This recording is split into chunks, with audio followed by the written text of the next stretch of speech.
and welcome to my art space. So I did some practice painting today, but I really have no concrete plans what to do. So I hope you will stay with me because I will share a little bit what I was thinking during the process of this painting.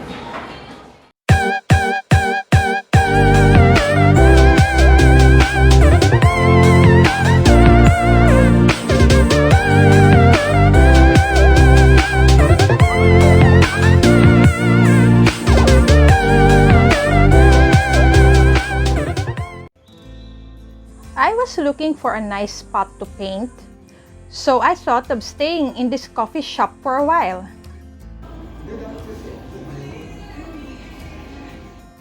I always have my art tools with me wherever I go. These are my gouache paints. They're the easiest set to carry along with this small canvas pad. I always have my brushes with me along with this old watercolor set that serves as my palette during my travels. I've always wanted to paint that scene outside. I was targeting the table set with umbrella because I thought it looked nice.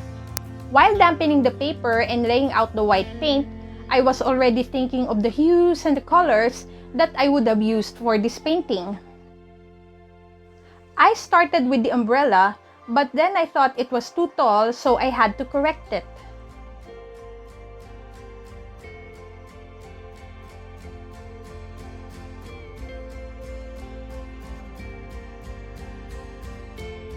Then while putting the chairs and the tables, I began to be overwhelmed by the details of the scene. I already wondered if I'm able to finish it, especially that it's already afternoon.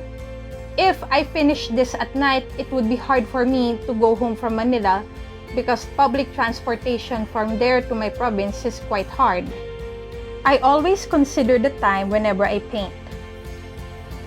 After 10 minutes into the process, I lost the momentum of continuing it. Should I go on with it or abandon ship?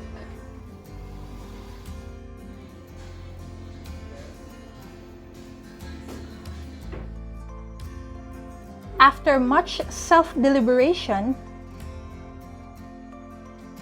I destroyed my would-be work.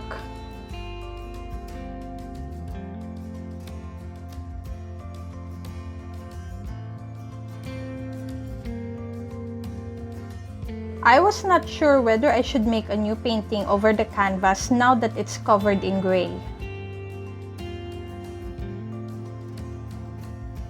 If I should go for another subject, maybe I should try this matcha macchiato. The color looks nice, isn't it? But then maybe not.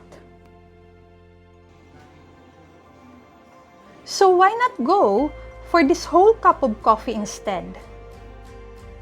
One of the best things about gouache is that light-colored paints are able to cover darker-colored pigments. If you're wondering why I chose my coffee cup as my own subject, it's because it's simpler to make. It only has fewer colors and fewer details compared to the table set with the umbrella.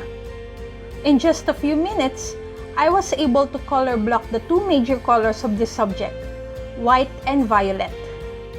Sometimes I need to make decisions and changes even though this is just a sideline hobby. To be able to make some practice painting on the sidelines and have safe travels before night falls, I needed to change my plan.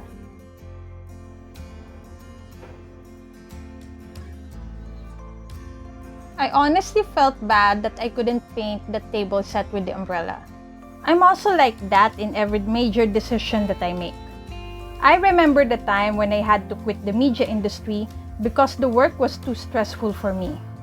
With my decision to resign, I also had to give up my dream of becoming a reporter or a TV host.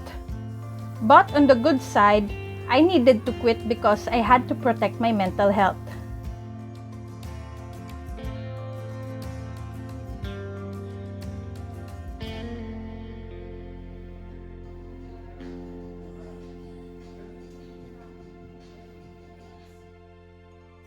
There were times that I'd regret the decisions that I make, but God has better plans for me.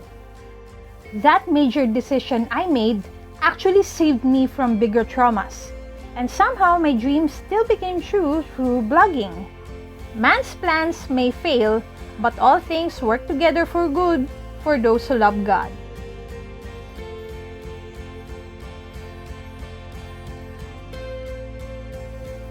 I think of these as I paint. What's important is not the end point of the process, but what you have learned during the process. Did you learn how to be humble? Did you learn to love? Did you learn to abide more in God during those times of loss? These make or break decisions can change you, and I hope when we are at crossroads, we always transform to become better people. It's the same as this painting. I thought it would look ugly because of the changes I made. This one looks better than I first thought. And I finished this for only more than an hour. I can now travel home at an earlier time. All things do work together for those who love God and who are called according to His purpose. Romans 8:28 is one of my life verses.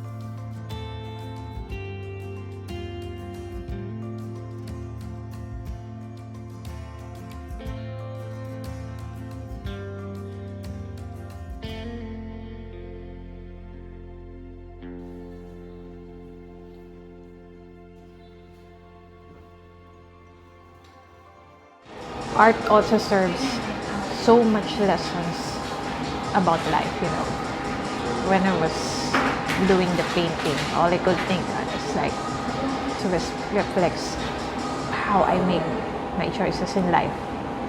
I must admit, when I am undecided with things, I feel bad about myself.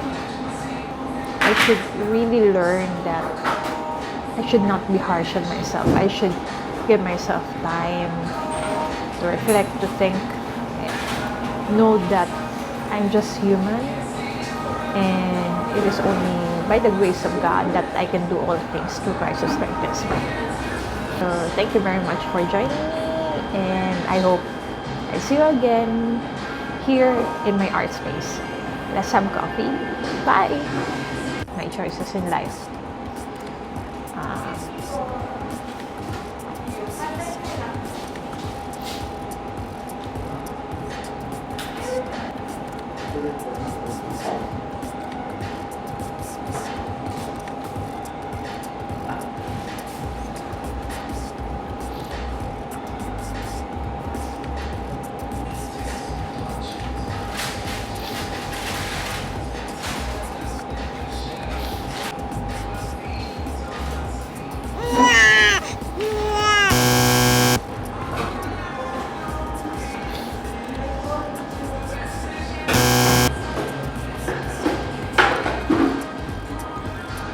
Lumabig na yung kape ko.